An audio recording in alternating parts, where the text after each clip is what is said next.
નમસ્કાર મિત્રો, આજે હું તમને શ્રીરામ અને ગિલહરીની એક રોમાંચક કથા વાંચવાનું લાવ્યો છું. આ કથા રામસેતુની રચનાના સમયમાં થઈ હતી. આપણે બધા જાણીએ છીએ કે રામસેતુ એ એક અદ્ભુત રચના છે, જેને વાનરોએ શ્રીરામની સહાય કરીને બનાવી હતી.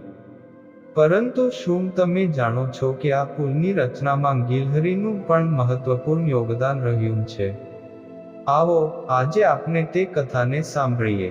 રામસેતુની રચનાના સમયમાં વાનરો મોટા મોટા પથ્થરોને સમુદ્રમાં ફેંકતા હતા.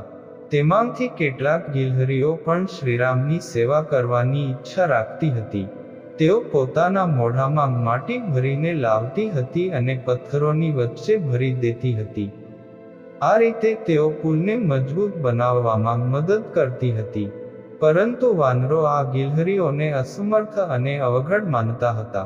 તેઓ તેમને અપમાનિત કરતા હતા અને તેમને હવામાં ઉછાળીને ફેંકતા હતા. એક વખત એક ગિલહરી શ્રીરામના હાથમાં જ પડી.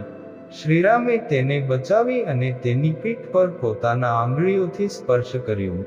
તેના કારણે ગિલહરીની પીઠ પર 3 રેખાઓ બની ગઈ, જે આજે પણ દરેક ગિલહરીની ઉપર રહેલી છે. આ રેખાઓ રામ, લક્ષ્મણ અને સીતાનું પ્રતીક છે. શ્રીરામે વાનરોને ગિલહરીની સેવાની પ્રશંસા કરી અને તેમને ક્ષમા માંગવાનું કહ્યું. આ કથાને સાંભળીને આપણે શીખી શકીએ છીએ કે કોઈ પણ કાર્યમાં મોટા કે નાના હોવાનો મહત્વ નથી. મહત્વ છે તે કાર્યની ભાવના અને નિષ્ઠાનો. શ્રીરામ તેમને સમાન માન્યતા આપ્યું છે, તો આપણે પણ તેમને સન્માન આપીએ.